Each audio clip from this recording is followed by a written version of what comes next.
Many times in the history of our civilization, the introduction of a new thought has brought skepticism, even ridicule. Despite this, there always has remained the duty and inalienable right to tell the people the truth. The motion picture you are about to see is true. It is not fiction. Much of the information in it has never been told. You will see it here for the first time. On July 29, 1952, at the Pentagon, a press conference was held. This is the actual official transcript of that conference. Among those participating were Major General Roger M. Ramey, Director of Operations, USAF, Colonel Donald L. Bauer, Technical Analysis Division, Air Technical Intelligence Center, and Captain Edward J. Ruppelt, Aerial Phenomenon Branch, Air Technical Intelligence Center. This is Major General John A. Samford, Director of Intelligence, United States Air Force, who conducted the conference. Why was the conference held? It all began with an incident which occurred in 1947. On the afternoon of June 24th of that year, Kenneth Arnold made the first report on flying saucers. On this day, Arnold took off from Chehalis, Washington, and flew toward the Rainier Plateau at an elevation between 9,000 and 10,000 feet. Over Mineral, Washington, he observed a formation of very bright objects to the north. He radioed ahead that they appeared to be close to the mountaintops and traveling at tremendous speed. When Arnold came in for a landing at Pendleton, airport personnel and the local press were waiting for him.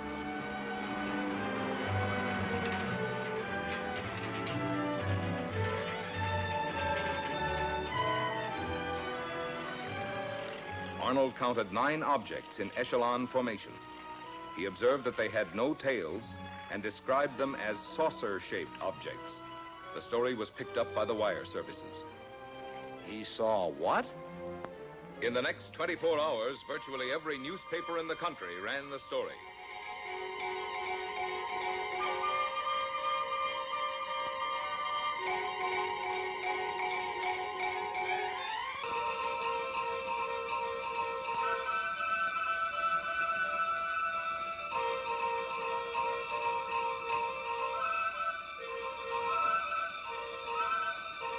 The Arnold report precipitated an avalanche of sightings from cities, towns, villages, from every section of the country.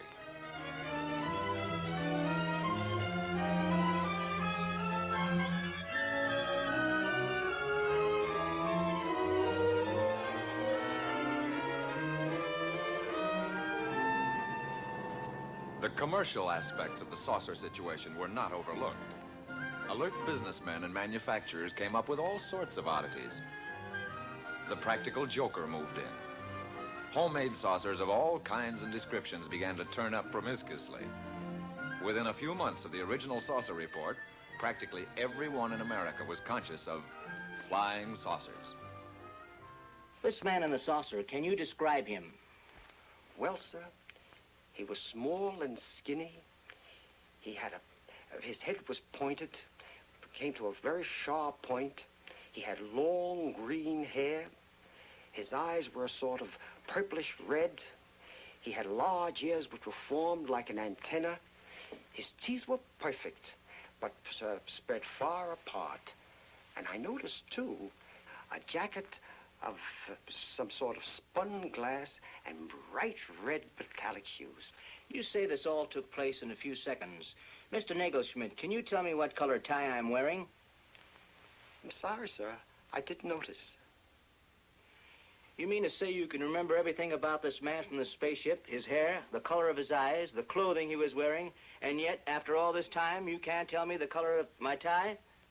But you didn't come out of a flying saucer.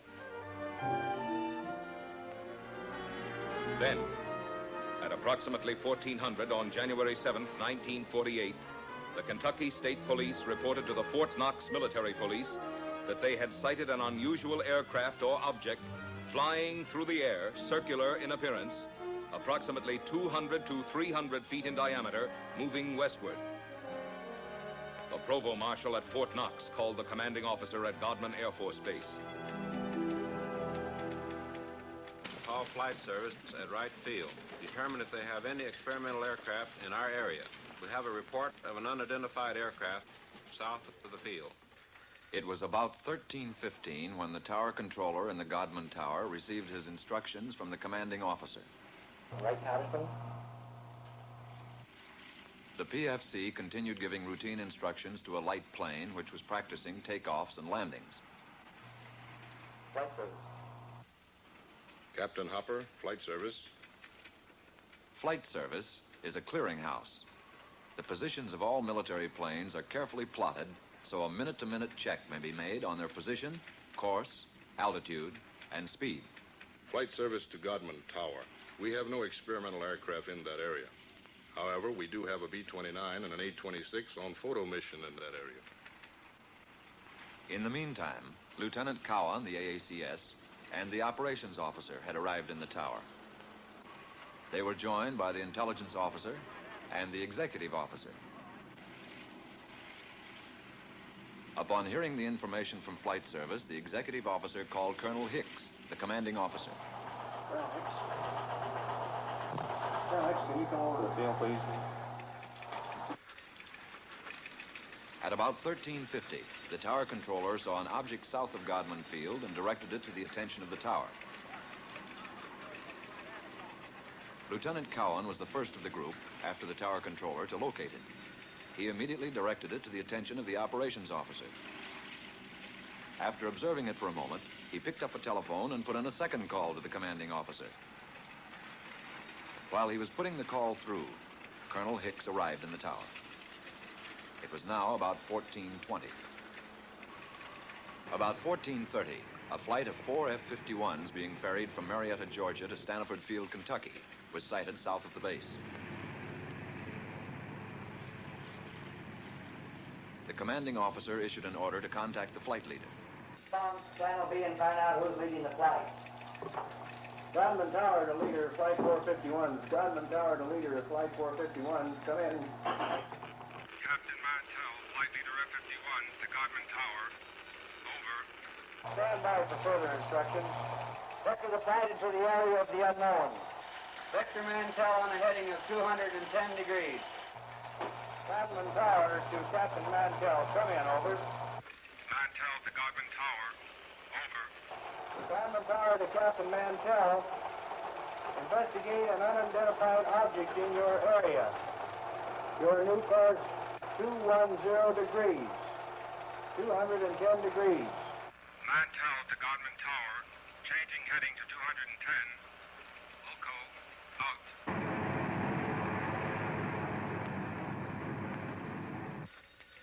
One of the ships in Mantell's formation, NG-336, piloted by Lieutenant Hendricks, requested permission to land at Stanford Field to refuel and get oxygen. Permission was granted. Captain Mantell and the other two planes started to climb toward the object. The second pilot made a similar request. Both wingmen refueled and, after getting oxygen equipment, took off again. Captain Mantell, flying NG-3869, continued climbing, outdistancing his wingmen. At 14:45, Mantell called the tower. Mantell to Tower. I see it. Above and ahead of me. I'm still climbing. A few moments later, one of Mantell's wingmen was heard. What the hell are we looking for? After a moment, Captain Mantell made a reply. Mantell to Tower. The object is directly ahead of and above me. Now moving at half my speed. Godman Tower to leader, flight 451. Godman Tower to leader, flight 451. Come in. Mantell to Tower. It appears to be a metallic object of tremendous size. The object now was in visual view of the tower personnel.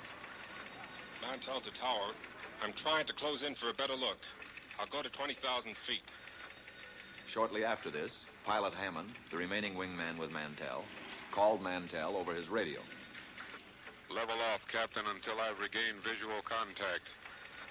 The personnel in Godman Tower waited tensely for Mantell's reply, but he made no answer. A moment later, Pilot Hammond made another report to the tower. Mantell seemed to have disappeared. Mantell had apparently climbed beyond his wingman. At 15:25, the remaining wingman broke off and returned to Stanford Field. The object, which was in visual sight from the tower, as were the F-51s during the chase, disappeared at approximately 1550. The F-51s were first lost to view, and then the object went behind a cloud. Godwin Tower to Captain Mantell. Come in. Over. This is Godwin Tower to Captain Mantell. Come in. Over. At 1750, Staniford advised Godman Tower that Mantell had crashed 5 miles southwest of Franklin, Kentucky. The crash had occurred at approximately 1645. Captain Mantell was killed.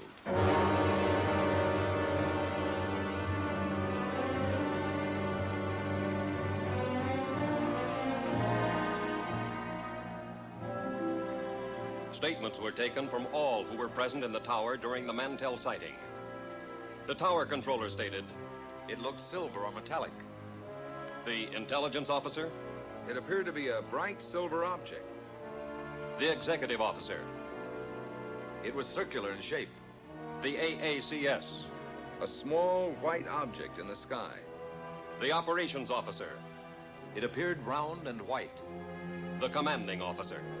It could be seen plainly with the naked eye. The statements were typed up for the necessary signatures as the interrogation concluded. There was one point on which there was some disagreement. Not everyone who had been present in the tower had heard Mantell when he reported over the radio that he was moving in for a better look.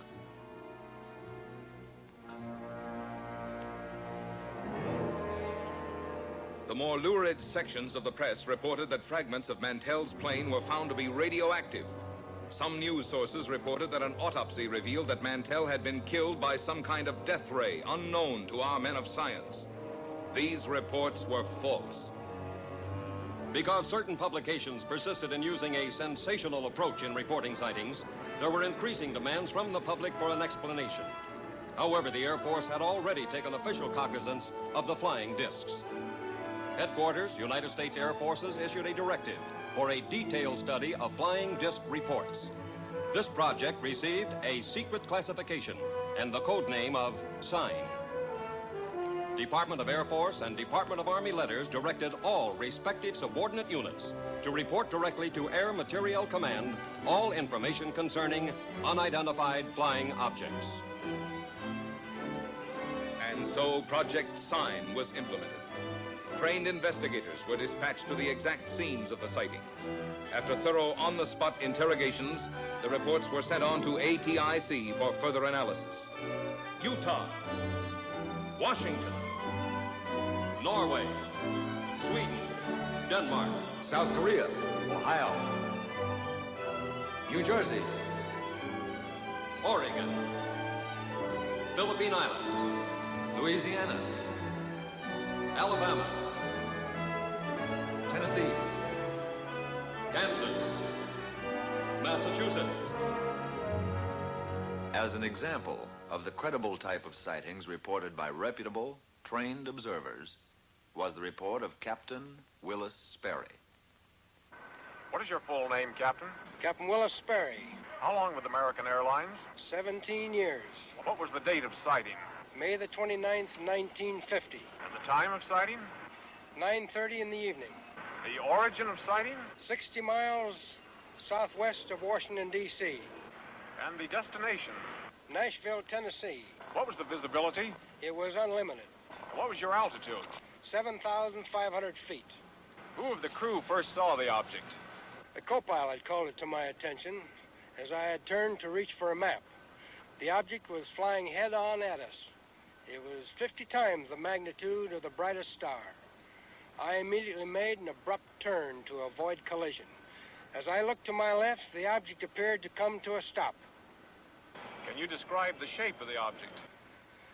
It appeared as a perfectly streamlined object without wings or tail section, as it was silhouetted against the full moon. At all times, it had a brilliant, shimmering blue light in the nose. It was traveling at fantastic speed, and although it had passed off our left wingtip, it circled us in a matter of seconds and appeared off our right wing. There again, it stopped, and we watched it for several seconds. When again it started, it reversed its direction. We watched it for several more seconds until it disappeared in the east out of sight. Have you ever seen any other similar object, Captain? Never before or since.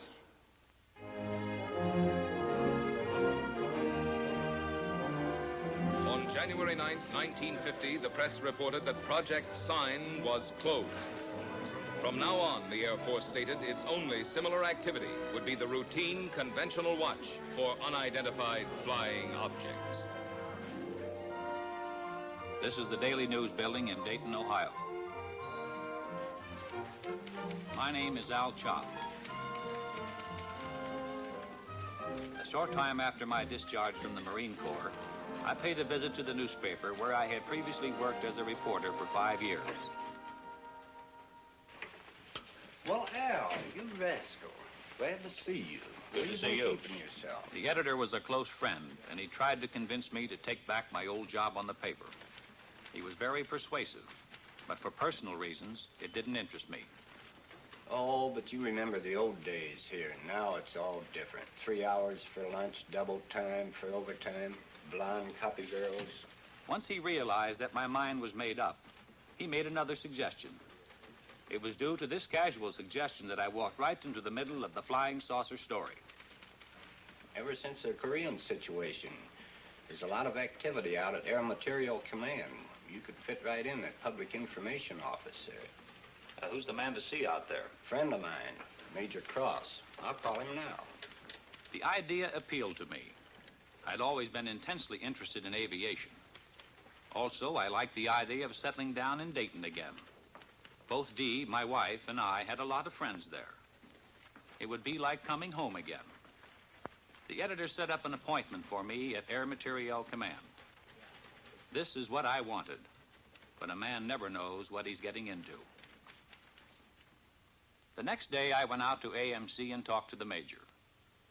He seemed satisfied with my newspaper background. I was interviewed by a personnel official who filled out the necessary papers preliminary to an Air Force security check. Full name? Albert M. Chop, C-H-O-P. Age? 35. Married?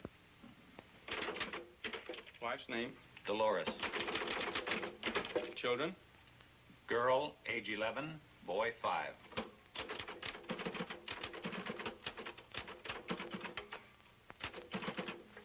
Take us to room D. Thank you. Shortly after, I went on the AMC payroll on the PIO desk. I soon shook down into the routine of the public information desk. There was a wide diversification of projects for which I wrote material. Most of it was released as newspaper copy, with an occasional article published in the magazines. I wrote a piece on a portable printing press that could be set up close to the front line. These presses printed daily bulletins, which proved of great value in sustaining morale of frontline troops. I did a few pieces on helicopters, which were coming into wide use in Korea. Newsweek magazine printed this, and it also appeared in many of the country's leading newspapers. Then, one morning about 10 o'clock, I got a call from a newspaper editor in Boston. The Boston editor wanted confirmation or official information on a flying saucer report out of Sioux City, Iowa. I told the editor that Project Sign had been officially closed. He was insistent, so finally I called Air Technical Intelligence Center. No, Chop. We have no report on Sioux City or any other sighting. You people on PIO desk ought to know we've closed Project Sign. For the next couple of hours, calls came in from newspapers all over America.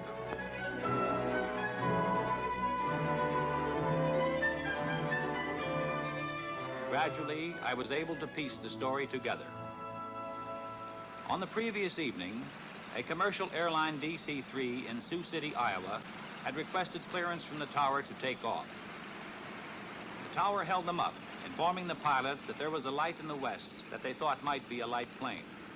The tower stated that they were trying to contact it, but were unsuccessful. The tower was in contact with another light plane that was coming in for a landing. The DC-3, engines idling, stood by at the end of the runway until the light plane landed and taxied off the strip.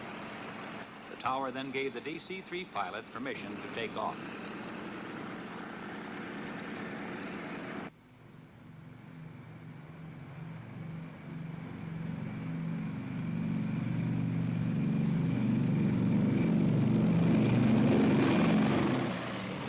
DC-3 climbed for altitude.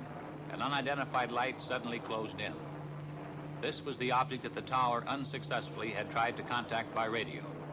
The tower observed this and radioed the DC-3, but the light had already been observed by both the pilot and co-pilot. Suddenly, the light accelerated and made a head-on pass at the plane, which swerved to avoid a collision. It zoomed past them, close to their wingtip. The pilot called the tower and described the object as a B-36 without wings. After being observed by several passengers, the object suddenly zoomed straight up and disappeared. About noon, 2 reporters came in asking for information on the Sioux City sighting. What's new on this saucer story, Al? We have nothing on it. Project Sign is closed. ATIC is no longer investigating these things. How stupid can they get? How can they drop an investigation when there are things going on like this Sioux City incident? Look, George, I don't make policy around here. I've got a job, and I take my orders just like everybody else. They insisted I make another call for verification with ATIC. I indicated to one of the reporters to pick up the extension and listen in, so he, too, could hear. Yeah, hello, Major. Al Chop. Couple of reporters here want some information on Sioux City. Look, Al, the answer is the same. The project is closed. I told you that before. Yeah, thanks, Major. You heard the man. This thing doesn't add up. Those men saw something up there. Oh, there's probably some simple explanation for it. Don't tell me you guys believe this saucer bunk. You're just sitting on a story, Al. Well, you believe what you like. But personally, I think this whole saucer business is pure, unadulterated bunk. One day, shortly after the Sioux City incident, I went over to get a story on a former German scientist. Area B was a maximum security section.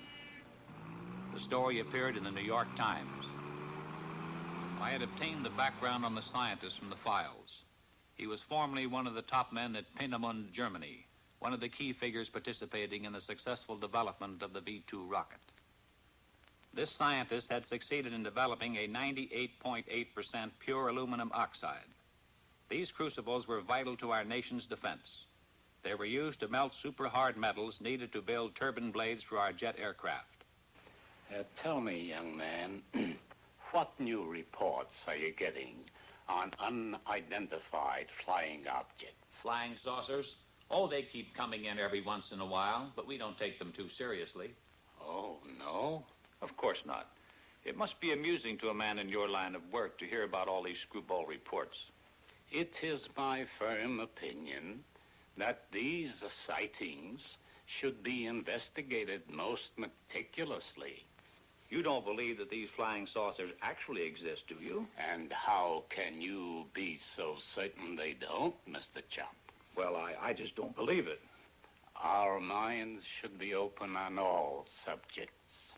Wrong conclusions are usually the result of lack of comprehensive analysis. Of course. Well, thank you, Doctor. I won't take up any more of your time. And I'll let you read the article before I send it in. Thank you, Mr. Chop. I'll be looking forward to it.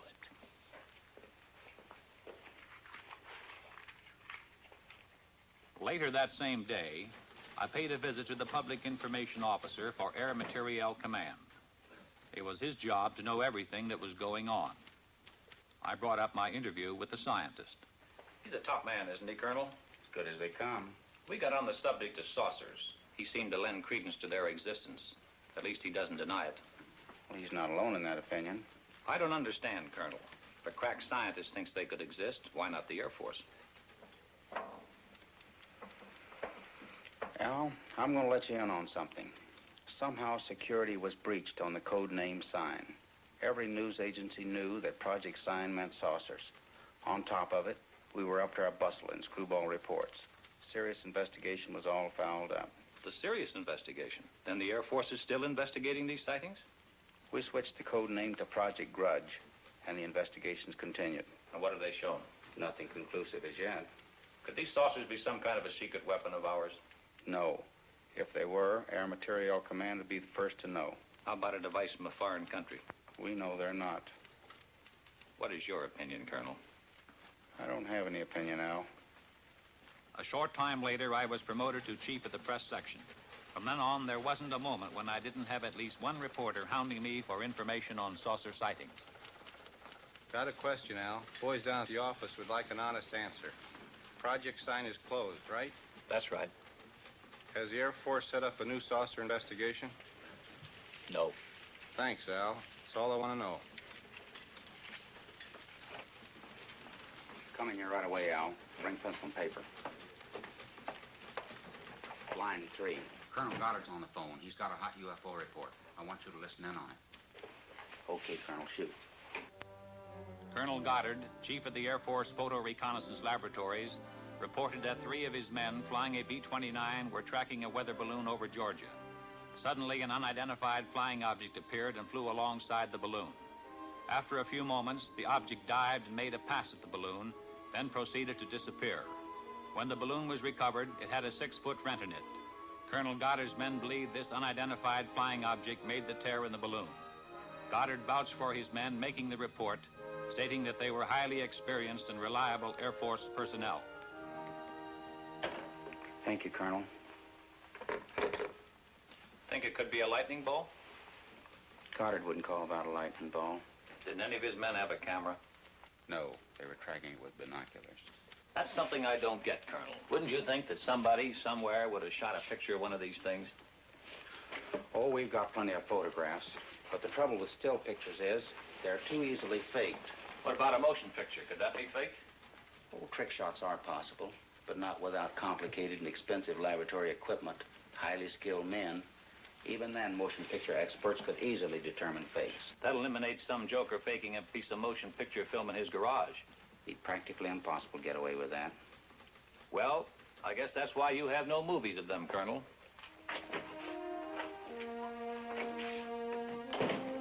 As chief of the press desk, my work hours, my meals, my sleep became increasingly disturbed and chaotic. I saw little of my wife and children. Chip, my son, was at this time making periodic visits to a doctor in Dayton. How's Chip? I feel more hopeful with the new specialist. You look tired. Since you've gotten this new job, the children don't know their own father anymore. Yeah, sometimes I wish I were back on the newspaper. I was talking with Mrs. Collins today. She tells me her husband's cousin works with a man who swears he saw a flying saucer. I thought I told you that term was taboo in this house. Do you really think they might be from Mars or someplace? Look, honey, don't you get like the rest of those screwballs that I have in my hair all day. Every time some kid flies a kite, 50 different people see spaceships. Come on, let's get to bed. A few days later, the colonel and I were talking over routine press releases on a new type transport plane, when suddenly the colonel veered off at a tangent. By the way, there's a magazine fellow coming out here from New York to do a story. I want you to set up appointments with the people he'll want to see. Right. What magazine is he representing? Life. What are they after? He's going to write a piece about unidentified flying objects. Are you serious? Life was given clearance by the Air Force Commanding General. How come? When the General Staff makes a plan, they have the whole picture in view. We here at Dayton see only a smaller section. Pentagon has its reasons. Very good ones, most likely. When the Life story breaks, we're going to have to fight our way in here through a milling mob of inquisitive reporters. No, Al, you won't. You won't be here. Colonel Searles in the Pentagon has requested you by name. He wants you to join his staff in Washington. Colonel, it's been swell working with you. But under the circumstances, I'll be delighted to get out of here.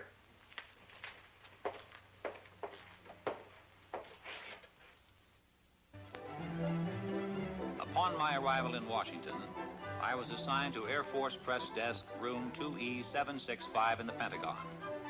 My last official act at AMC had been to arrange the conferences and briefings for Life magazine. I was in Washington only a short time when Look magazine submitted the galley proofs of their saucer article to my desk. I put the Look article through to security review. Now I felt free to settle down in my new job. I checked in with the press section of the United States Senate, House of Representatives, and Department of State. I paid the required visits to the information departments of the Army, Navy, and Marine Corps. I covered the Civil Aeronautics Administration and other agencies with whom I would be working in close contact. By now, I figured I was through with flying saucers for good. But the Pentagon had other ideas. Because of my previous experience, I was assigned to unidentified flying objects. I was back in the flying saucer business.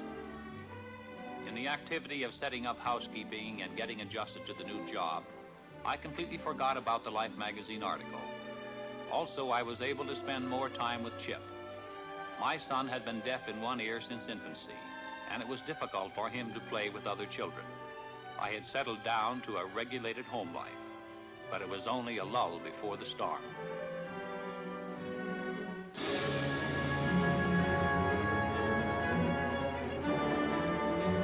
On April 7th, 1952, Life hit the newsstands with the saucer story. The question, if anyone ever had any doubt about it, was forcefully answered.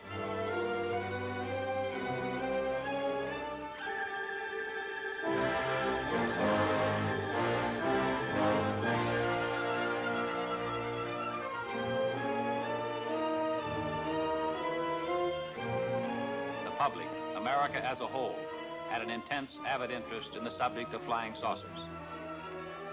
The first few days following the Life story were chaotic. Naturally, my desk was an exposed point, and I was under an incessant barrage by newsmen. Shortly after the Life story, Look's coverage of saucers hit the newsstand. Their story featured a saucer map, including a statement by the commanding general, U.S. Air Force, Hoyt Vandenberg. Vandenberg stated, "The Air Force is interested in anything that takes place in the air. This includes the aerial phenomenon commonly known as flying saucers. Many of these incidents have been satisfactorily explained. Others have not." Project Grudge was expanded and augmented. The classified name Grudge was dropped. The new code name for the UFO investigative project was Blue Book. The general appointed Captain Edward J. Ruppelt of ATIC at Wright-Patterson as officer in charge of Project Blue Book. Ruppelt's department was designated as Air Phenomenon Branch, Air Technical Intelligence. At Ruppelt's disposal was a large staff of distinguished scientists, both military and civilian. One day, Major Dewey Fournay of Current Intelligence Branch sent for me. "Will you come in here a minute, Al?" Major Fournay was intelligence technical analyst and UFO monitor. "Thanks, Captain." "Al, I just got a call from Captain Ruppelt. A Navy photographer named Newhouse has made a sighting near Tremayne, Utah. He got some UFOs on film." "Motion pictures?" "Motion pictures. This film should prove interesting on a comparative basis." "Comparative with what?" "With the Montana film. ATIC's had it for some time over at Dayton." "You mean ATIC has had motion pictures? Why wasn't I told about it?" "You're being told about it now." "Can I see these films?" "Ruppelt has the Newhouse film. It's back at Dayton being processed and analyzed. But I can show you the Montana film. This film was shot August the 15th, 1950. It was taken in Great Falls, Montana by Nick Mariana. Immediately after we were notified of the sighting, we sent an intelligence man to get a first-hand report." My name is Nick Mariana. For the past 6 years, I've been the general manager of a minor league baseball club called the Electrics. We play out of Great Falls, Montana, and are a farm club of the Brooklyn Dodgers. On August 15th, 1950, at Legion Ballpark in Great Falls, Montana, after a couple of hours in the clubhouse office, I went up into the grandstand to call the groundskeeper. As I reached the top of the stairway, I glanced northward to the tall Anaconda Copper Company smokestack to check the direction of the wind from the white smoke. Force of habit, I suppose, because our outfielders use it as an indicator on defensive play. As I looked up, I saw two silvery objects moving swiftly out of the northwest. They appeared to be moving directly south. The objects were very bright and about 10,000 feet in the air. They appeared to be of a bright, shiny metal, like polished silver. Both were the same size and were traveling at the same rate of speed, which was much slower than the jets which shot by shortly after I filmed the discs. Suddenly, they stopped. It was then I remembered the camera in the glove compartment of my car. I raced downstairs, yelling for my secretary, Miss Virginia Ronick. The distance from the top of the stairway to my car is about 60 feet, and I must have made that in about 6 jumps. I asked my secretary if she saw anything, and she said yes, 2 silvery spheres. I unlocked the glove compartment of my car, took out the camera, turned the telephoto lens on the turret into position, set the camera at f/22, picked up the objects in the viewfinder, and pressed the trigger. The discs appeared to be spinning like a top and were about 50 feet across and about 50 yards apart. I could not see any exhaust, wings, or any kind of fuselage. There was no cabin, no odor, no sound, except I thought I heard a whooshing sound when I first saw them. As the film clicked through the camera, I could see the objects moving southeast behind the General Mills grain building and the black water tank directly south of the ballpark. I filmed the objects until they disappeared into the blue sky behind the water tank. There's only a few feet of film. It'll be over practically before your eyes are focused on it.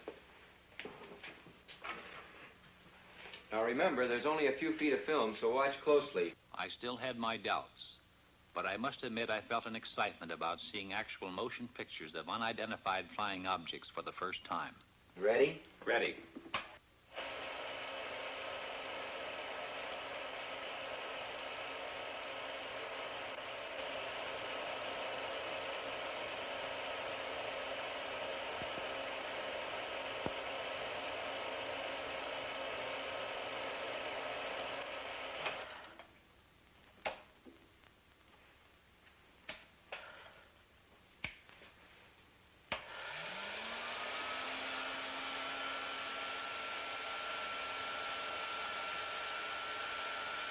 What do you make of it? You saw what I saw. What's your opinion? I'll run it again.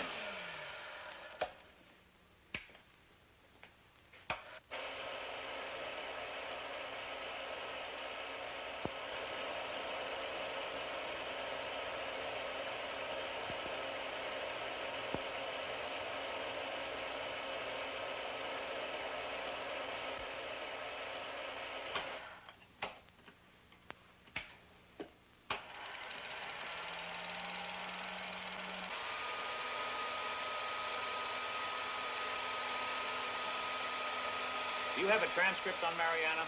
It's at Dayton. Good. Colonel Searles wants me to go to Dayton. That is, if you'll give me clearance.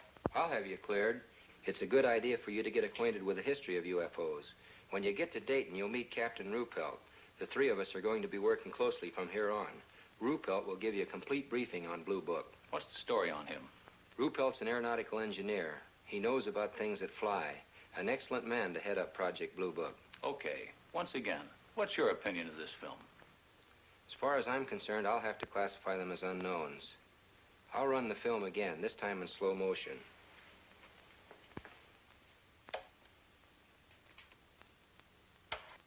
This time I strained my eyes to study the film. The Air Force analysts, by measuring the angular velocity of the objects and by computing their speed, had determined that they were not balloons.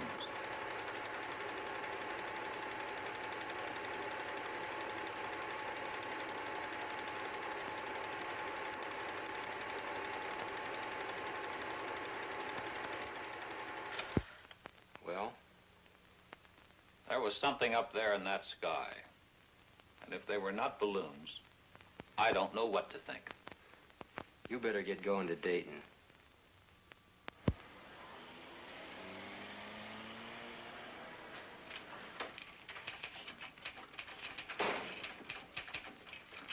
Yes, sir. May I help you? I'll chop to see Captain Ruppelt. Captain's right over there, sir. Thanks. Captain Ruppelt, I'm Al Chop. Have a seat, sir. Major Tremayne lured me you're arriving. You've got the green light here. Where would you like to start? As a springboard, I suggested that he brief me on the general outline of how the organization handled reports on UFOs. Ruppelt began to fill me in on the baffling saucer problem, including a breakdown on the reported sightings supplemented by graphs. There were literally hundreds of cases where Air Defense Command pilots had attempted to intercept UFOs. There were sightings where UFOs had been tracked by ground radar, airborne radar, ground observation, and combinations of all these elements. I accompanied intelligence officers on investigations. I witnessed the difficulty in breaking down and gaining the confidence of those who were reluctant to talk about their experiences for fear of personal ridicule and embarrassment. Others were cooperative. I observed the technique of thorough interrogation used by Blue Book's analysis and investigative staff.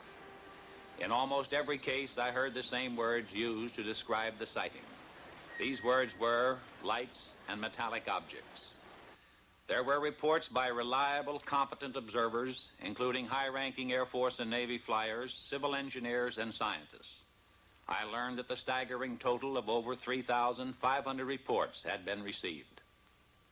Quite a few of these sightings are unsolved.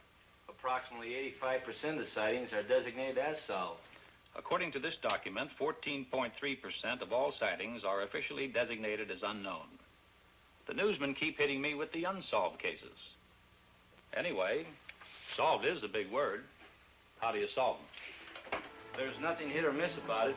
I'll show you. On December 1st, 1952, between 4:30 and 5 o'clock in the morning, several major airports in this area reported a single round object. It was flashing, first white, then white-orange, then amber. It was observed northwest of this central point at an angle of 15 degrees above the horizon. Remember that 15 degrees. It's important. Reports arrived here from Teterboro Airport, Westchester Airport, Newark Airport, LaGuardia Airfield, Idlewild, and Mitchell Field.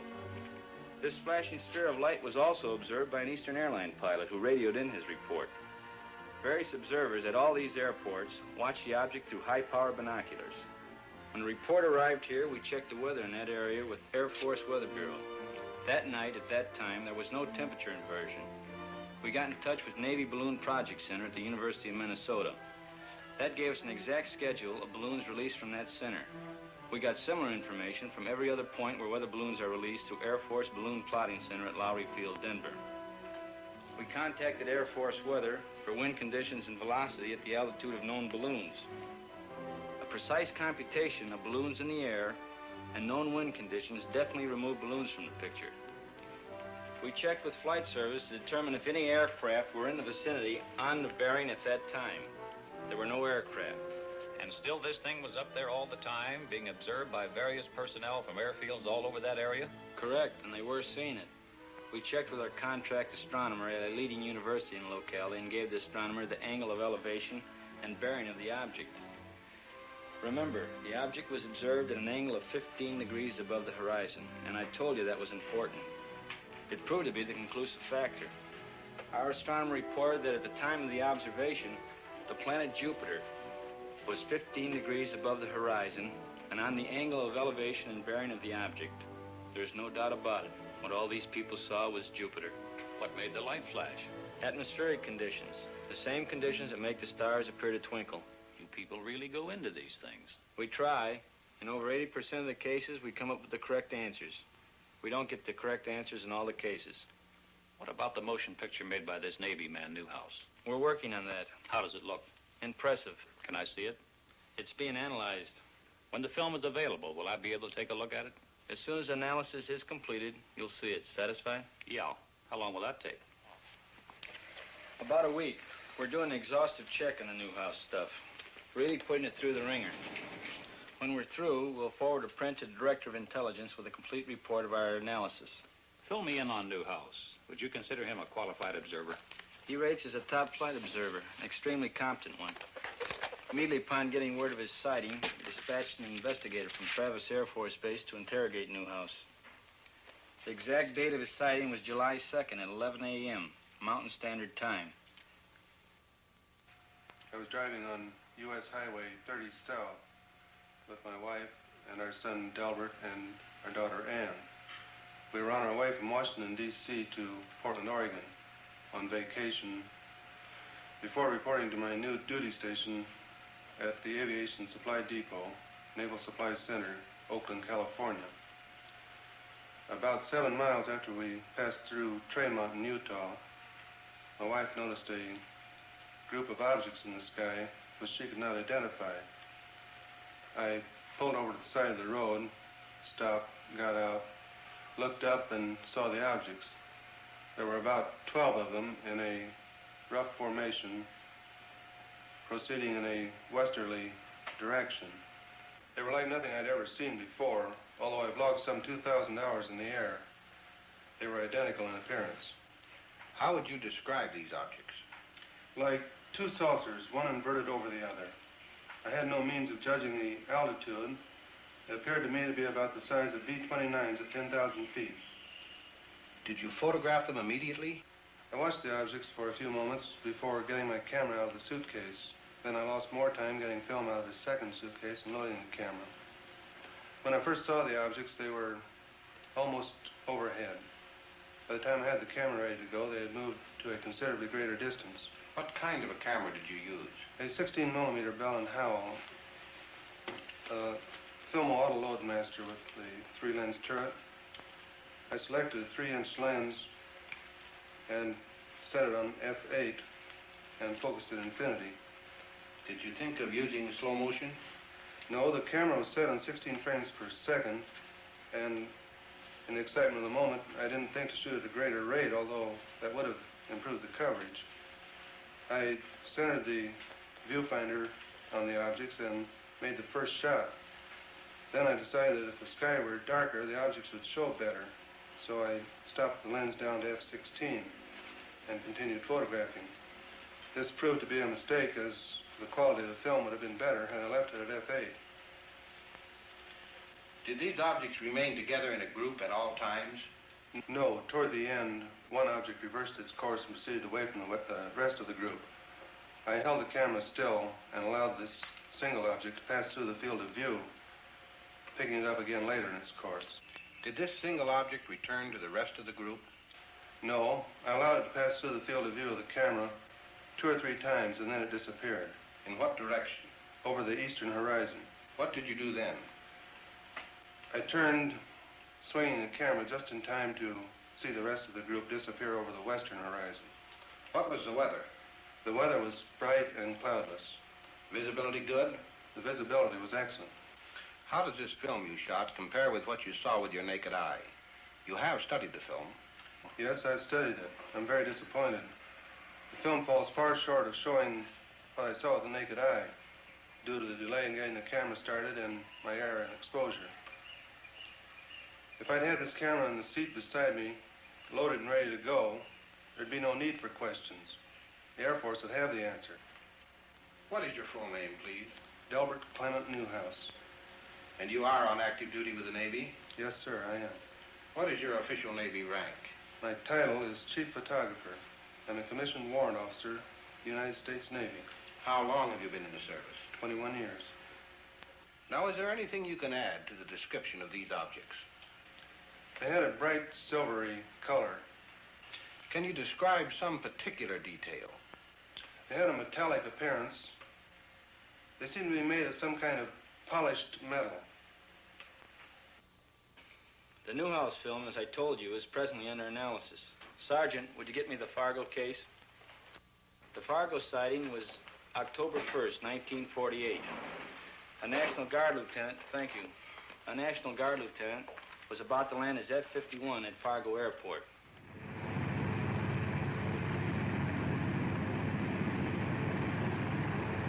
Captain Ruppelt gave me the details from the record.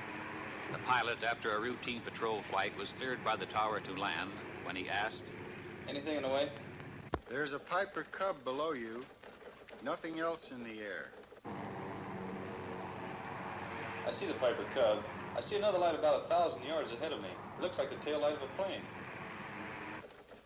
I can see you, but I can't see the light you're observing.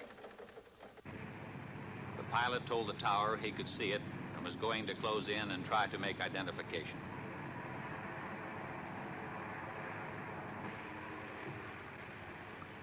I can see it clearly now. A small white light. It keeps blinking on and off. As he approached it, the blinking light became clear and steady. Suddenly, it pulled into a sharp left bank.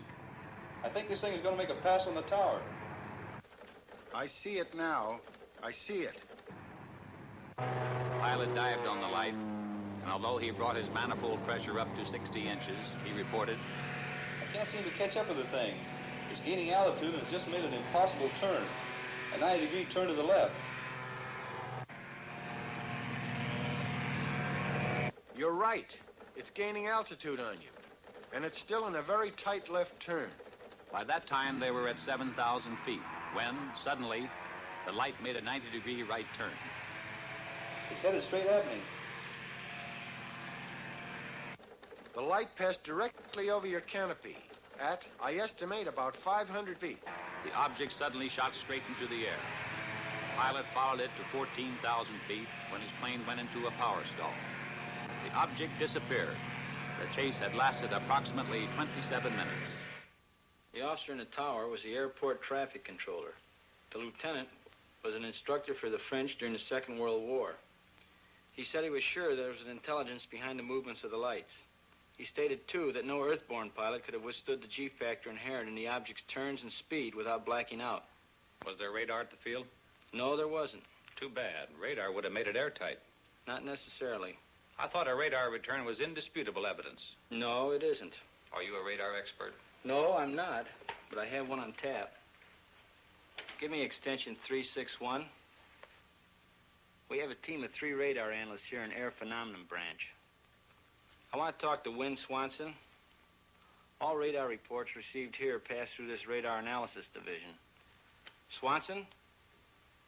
I have a man here from the Pentagon. He's cleared. Wants to know about radar. Okay. The field's socked in solid with fog, but he'll take you over to GCA.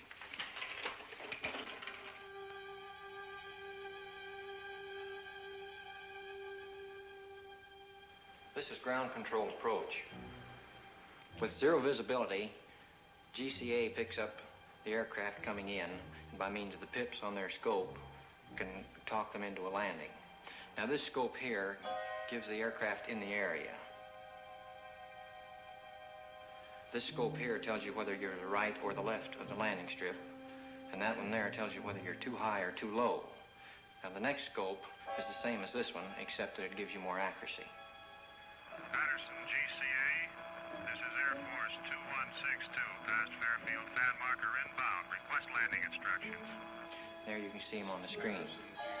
Now you can track him all the way in. He's flying blind. Steer right to heading 20 degrees and begin descent to 1,500 feet. This is Air Force 162, steering 20 degrees, descending to 1,500. Over.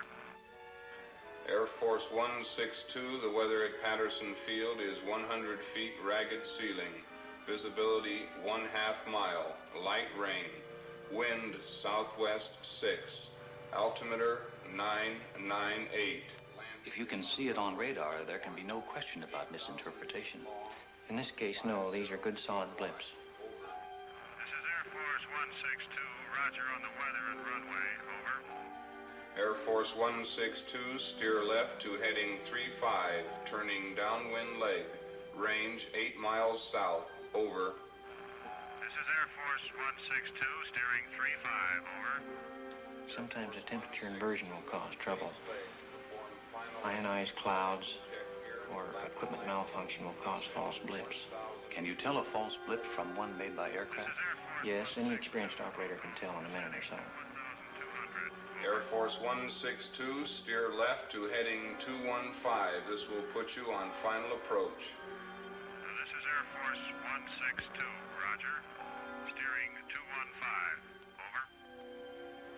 Air Force 162, this is your final director. How do you read me? Over. This is Air Force 162. You are loud and clear. Over. Air Force 162, roger. Your range is 7 miles. Slow aircraft to descending speed. Make final flap setting. Maintain altitude of 1,200. Heading 215.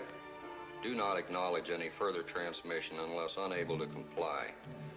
If you do not hear GCA for any 5-second interval, climb to 1,000 feet on a heading of 125 and contact approach control. Steer right to heading 210, range 5 miles. You are now approaching glide path. Start normal rate of descent at 600 feet per minute. Entry to glide path good. Steer left to heading 212. Range 4 miles. Go above glide path 10, 15, 25 feet high. Increase your rate of descent slightly. Heading 212. Holding you on the center line. Holding 2 feet high on glide path. Check that descent. Steer right to heading of 213. Range now 3 miles. Holding glide path very well. Go below glide path 10, 20, 30 feet. Level off slightly. Steer right to heading 214. Coming back nicely to glide path. 25, 20, 15 feet low. Heading 214 had you lined up with the center line. Range 2 miles. Holding 15 feet low on the glide path. Bring it up slightly. 10, 5. Now on glide path. Range 1.5 miles. Heading 214 on glide path. Steer left to heading 213 over the end of runway on center line. On glide path as you approach point of touchdown. Touchdown in 3 seconds. If you cannot see the runway, pull up and climb to 1,000 feet. Heading 125.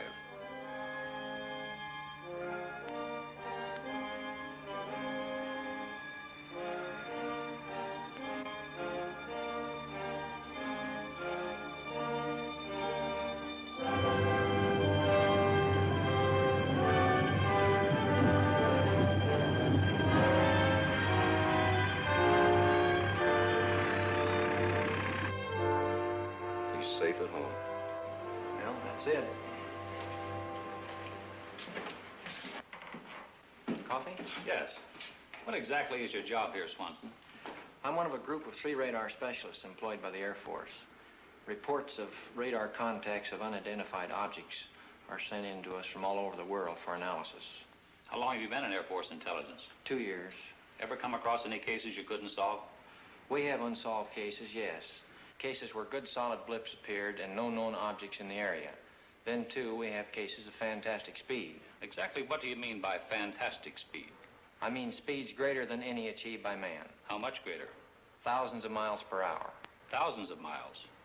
What's your idea of what they are? All I can say is unknown.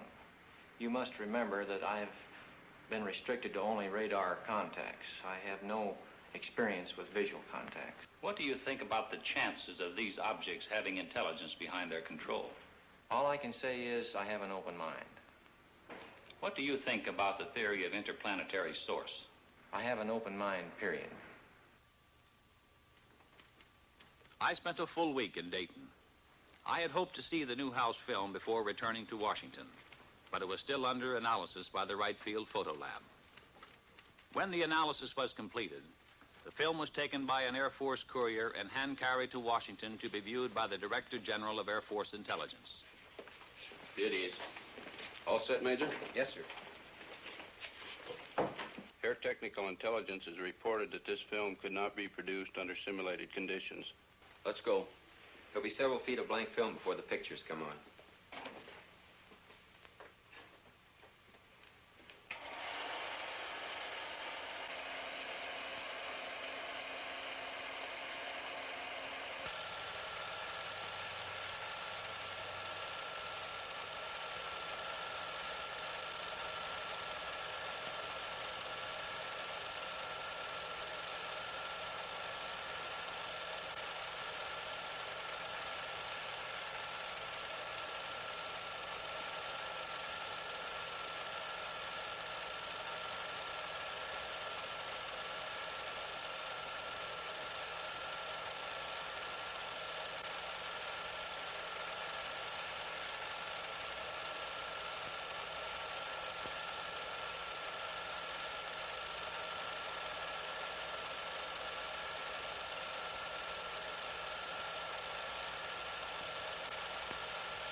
The film, as Newhouse had predicted, was in bad condition, but the chief interest was in movement, speed, and light source.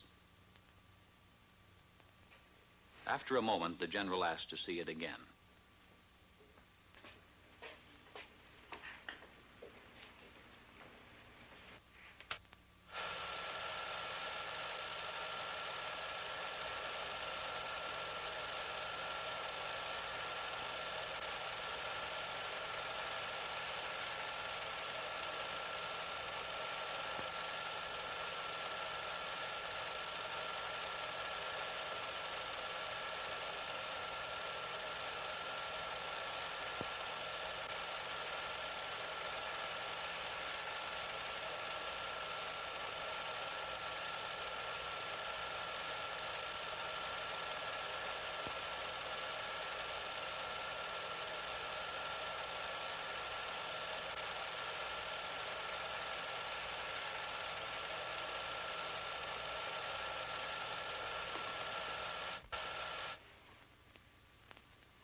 How about that? Those were the only words spoken in the room.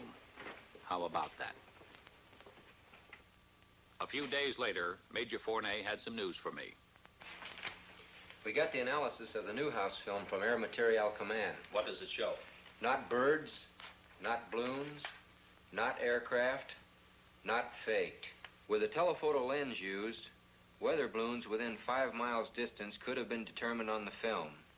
At a greater distance than 5 miles, they could not attain the speeds calculated.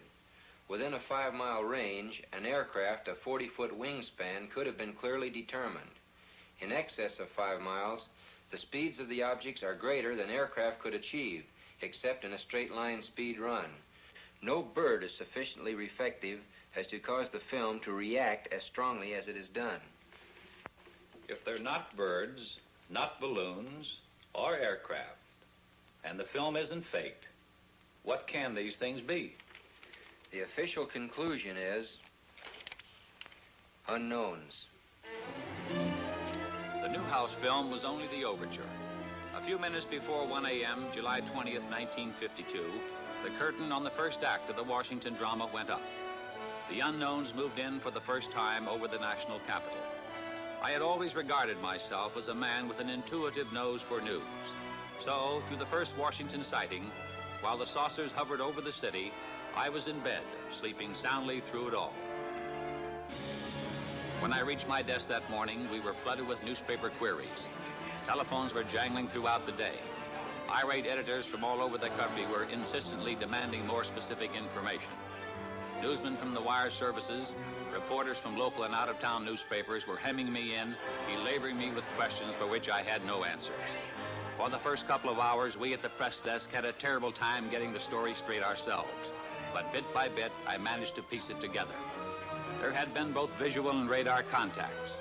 Andrews Field, the Air Force installation, had radar returns similar to those on the CAA radar. Jets had been scrambled in an attempt to make an intercept of the UFOs, but they had not been successful. The week after the Washington saucer sighting was a mad, chaotic one. The story was headlined from coast to coast. As the PIO man assigned to answer saucer questions, I had been under an incessant barrage of inquiries day and night by newsmen. I could get no sleep, no rest at all. Among other things, the Washington Daily News published an interview with Harry G. Barnes, Senior Air Traffic Controller, Civil Aeronautics Administration. Barnes stated, "There is no other conclusion I can reach but that for 6 hours on the morning of the 20th of July, there were at least 10 unidentifiable objects moving above Washington. They were not ordinary aircraft. I could tell that by their movement on the scope. I can safely deduce that they performed gyrations which no known aircraft could perform. By this I mean that our scope showed that they could make right-angle turns and complete reversals of flight. Nor, in my opinion, could any natural phenomena account for these spots on our radar." Then, exactly a week later, it really broke loose. It was the night of July 26, 1952. At 10:30 p.m., I received a phone call from Ray Nathan at CAA. Hello. Chop? Yeah. Ray Nathan, get down here right away. What's up? The radar at Washington National is picking up unknown. Again? The press is hounding me for a statement. I don't know what to tell them. Dee, bring my coat and the car keys. Stall them off. I'll be right over. A couple of guys from Life magazine are here with a camera. Stall them, too. What's the matter? Radar is picking up unknowns over the capital. Don't wait up. At 11:10 p.m., Major Forte received a call from Lieutenant Colonel Thomas, Air Force Intelligence Duty Officer at the Pentagon, informing him of what was going on at Washington National. As I raced to the airport, I kept glancing up through the windshield, expecting to see the things, but everything seemed normal.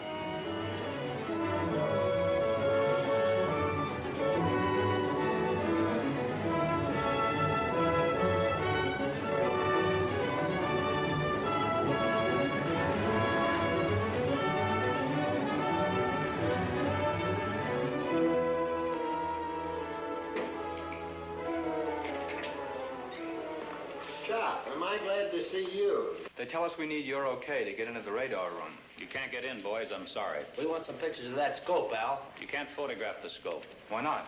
It's under security measures, classified wavelength, classified code names. Here we are in the biggest story in history, and you're keeping us out. Sorry, but that's the way it's got to be. Then we're going over your head, Al. Colonel Dick Searles. You can reach him at Metropolitan 89898.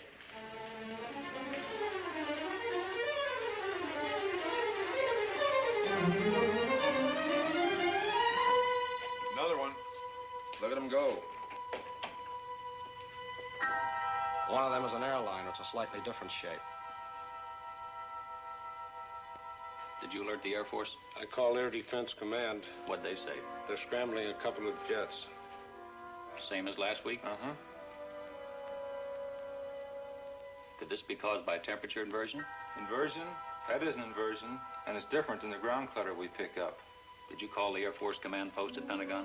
No, we work through Filter Center. I'd better call them.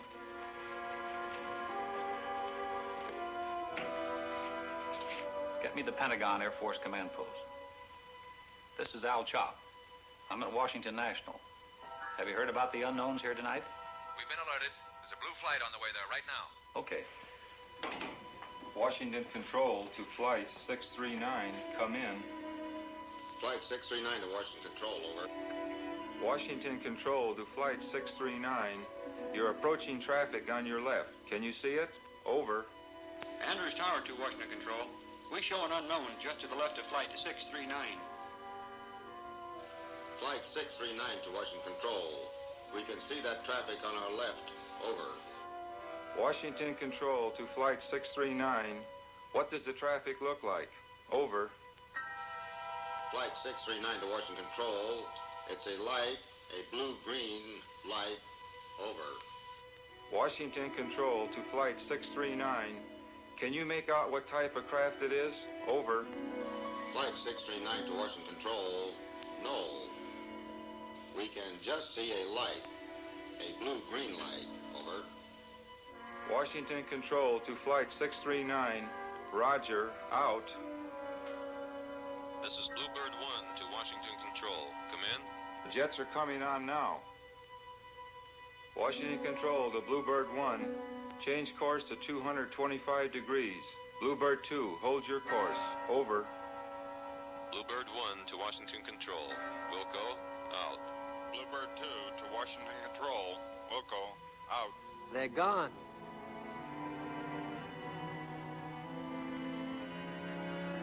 Andrews Tower to Washington Control. All our unknowns vanished shortly after the jets appeared.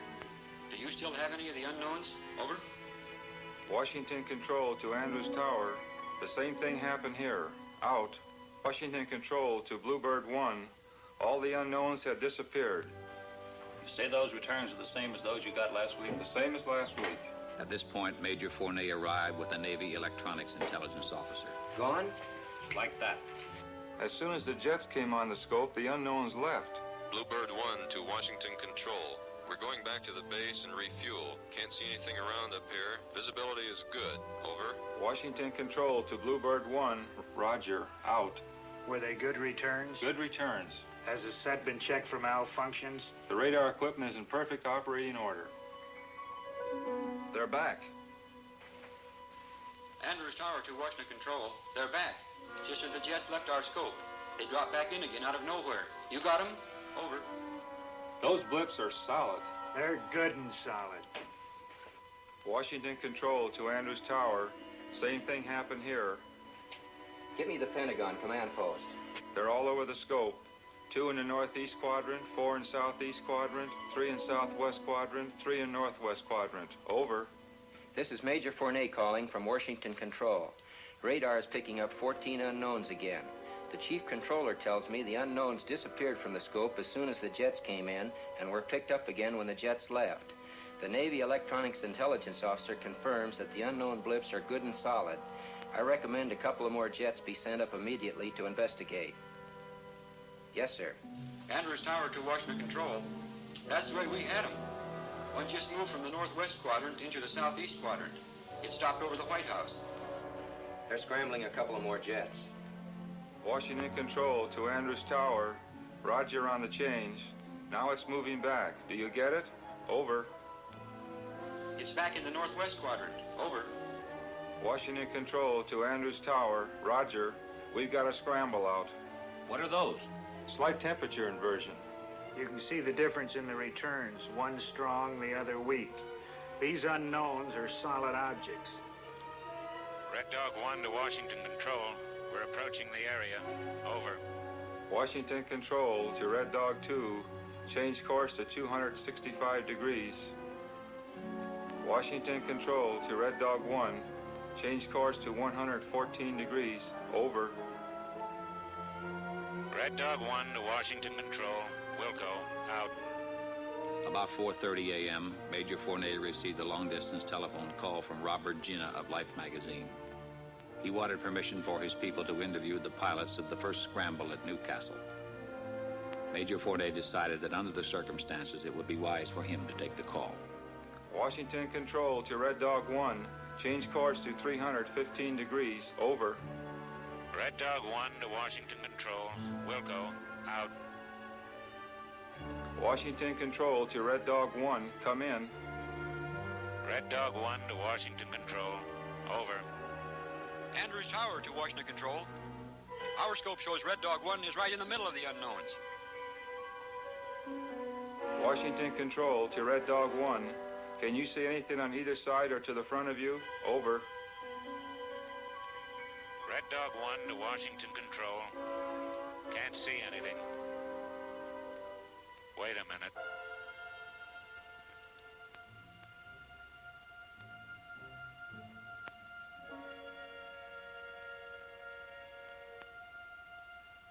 I see him.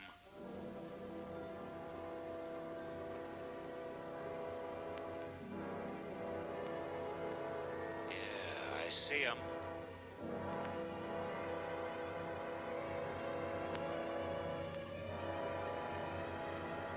They're all around me.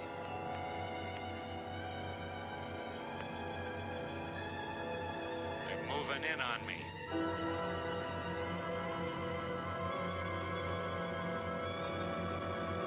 They're coming closer.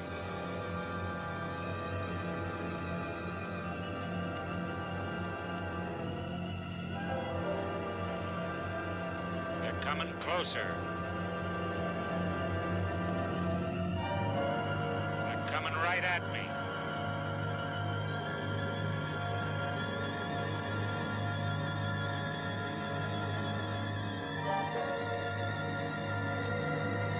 Hold it.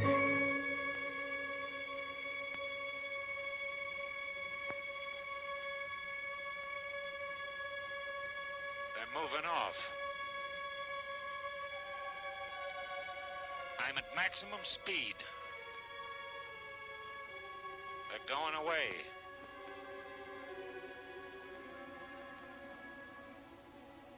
They're gone. I can't see them.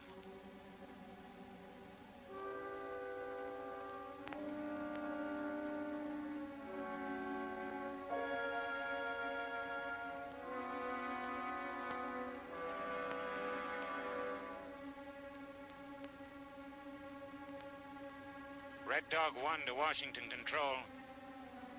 I've been given permission to return to base. Over. Washington Control to Red Dog 1. Roger. Out. At 6 a.m. that same morning, I called Lieutenant William Patterson, the pilot of Red Dog 1, who had made visual contact with the unknowns. He could add nothing more to what he had reported to us over the intercom. Later that same morning, the White House placed a call to the Pentagon. Captain Ruppelt, who had flown in from Wright-Patterson and who was only beginning his analysis of the sighting, got the call from the White House. Yes, sir. It appears to have been caused by temperature inversion. Yes, sir. We've had cases where radar blips have been caused by temperature inversion. This was Captain Ruppelt's report to President Truman. But Captain Ruppelt had not been present at the Washington sighting.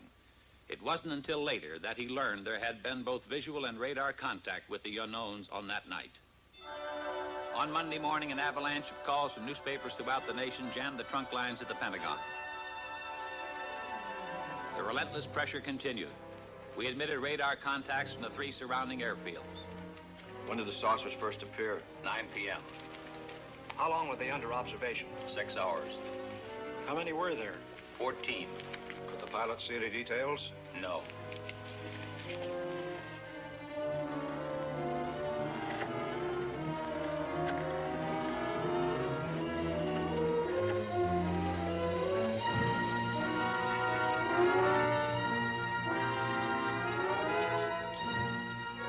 In an interview which appeared in the Washington Times-Herald, Lieutenant Patterson, pilot of Red Dog 1, said he concentrated on one of the bright lights, but it outran him. I tried to make contact with the bogies below 1,000 feet, Patterson said. I saw several bright lights. I chased a single bright light. I was at my maximum speed. I ceased chasing it because I saw no chance of overtaking it. Under the insistent demands from the nation's press and the accumulating pressure of the public, the Chief of Staff set up a press conference at the Pentagon. I was present when General Sanford spoke for the newsreel cameras. Air Force interest in this problem has been due to our feeling of an obligation to identify and analyze to the best of our ability anything in the air that may have the possibility of threat or menace to the United States. In pursuit of this obligation, since 1947, we have received and analyzed between 1,000 and 2,000 reports that have come to us from all kinds of sources. Of this great mass of reports, we have been able adequately to explain the great bulk of them, explain them to our own satisfaction.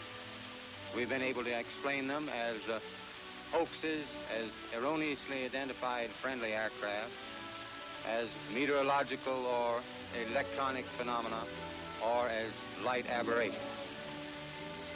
However, there have been a certain percentage of this volume of reports that have been made by credible observers of relatively incredible things.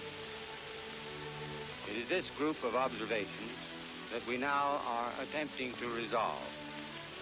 We have, as of date, come to only one firm conclusion with respect to this remaining percentage, and that is that it does not contain any pattern of purpose or of consistency that we can relate with to any conceivable threat to the United States. We can say that the recent sightings are in no way connected with any secret development by any agency of the United States. When I left the Pentagon that evening, General Sanford's words kept running through my mind. Credible observers of relatively incredible things.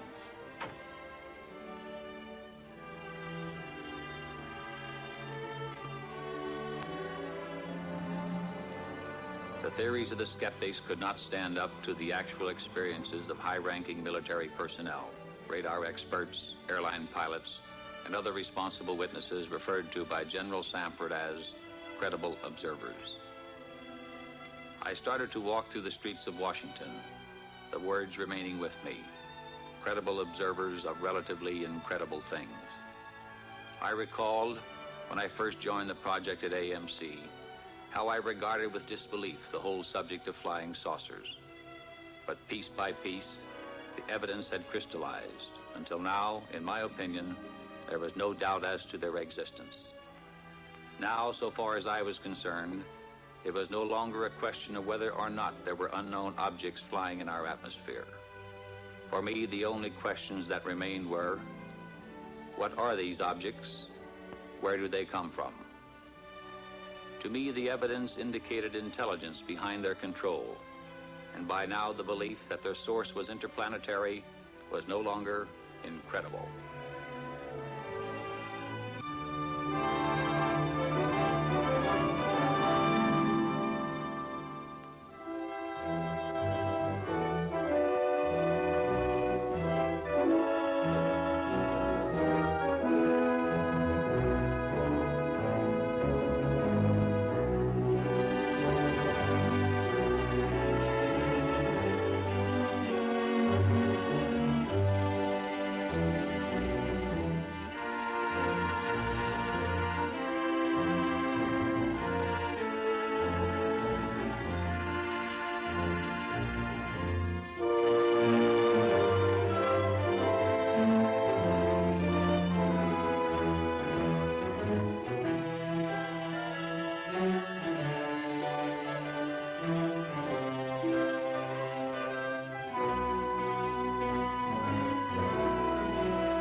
This is the Montana film, projected exactly as it was photographed.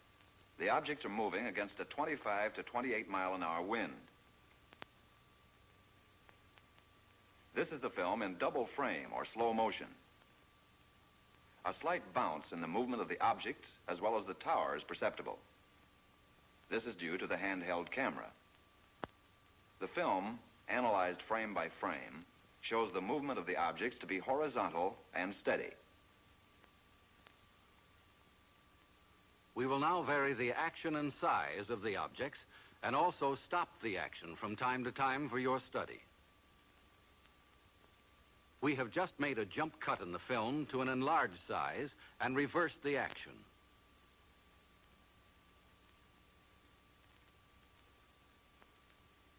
You are now seeing the objects exactly as they were photographed, but from a closer perspective.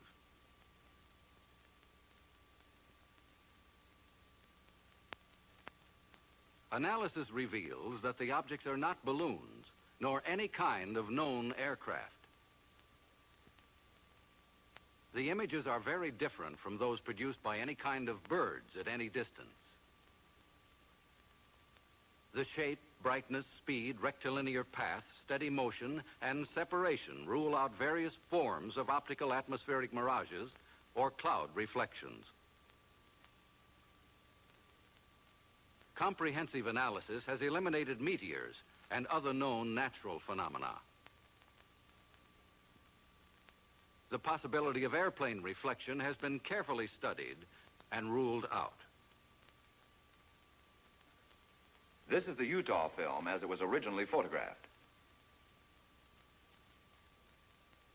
The image structure and maneuvers definitely eliminate any kind of known aircraft. This is where Chief Photographer Newhouse, in his excitement, changed exposure.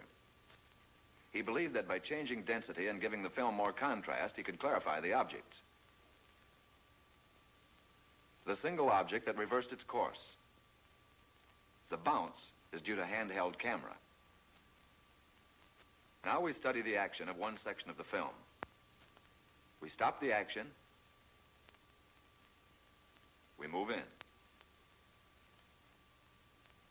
Within a 5-mile range, aircraft could be determined. In excess of 5 miles, the speeds are greater than aircraft can achieve, except in straight-line speed runs. The movement here follows an elliptical or circular pattern. Microscopic examination reveals that the objects are well focused. Their size varies from 1/6 to 1/10 the size of the moon, as it appears to the naked eye. Their form is circular and sometimes elliptical. This fits the commonly used flying saucer description. Observe the object in the upper left corner. We move in to study the action. The object upper left will go out of frame on widescreen projection.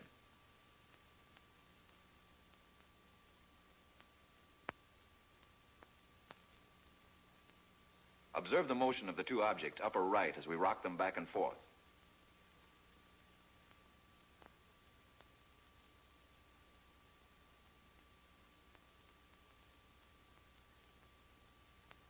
Now we move over and up on the frame to make a closer study of the object in the upper left corner. Examine this object closely. Compare it with those objects you saw in the Montana film. These films were taken approximately 2 years apart, hundreds of miles apart.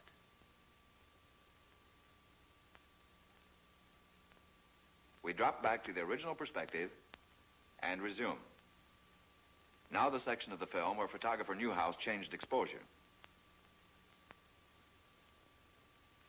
Weather conditions, together with the persistence and motion of the formations, eliminate the possibility of atmospheric mirages. Photogrammetric experiments have shown that the images cannot be associated with any kind of birds at any distance. Stop. Now forward again.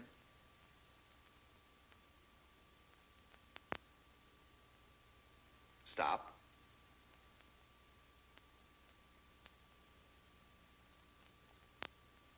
We drop back to original perspective.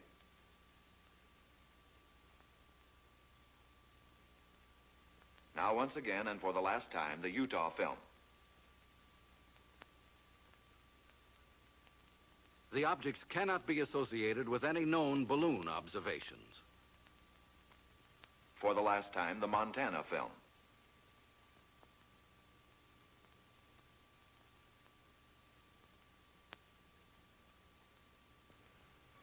The motion picture you have just seen is authentic. It is substantiated by documentation, eyewitness accounts supported by affidavits, and official government reports. The evidence has been presented to you with integrity and objectivity to establish the fact that unidentified flying objects, commonly known as flying saucers, do exist. Some kind of flying objects have been photographed in the sky. If they cannot be identified as objects known to man, what are they? If they are not man-made, who made them? If they are not from this planet, where are they from?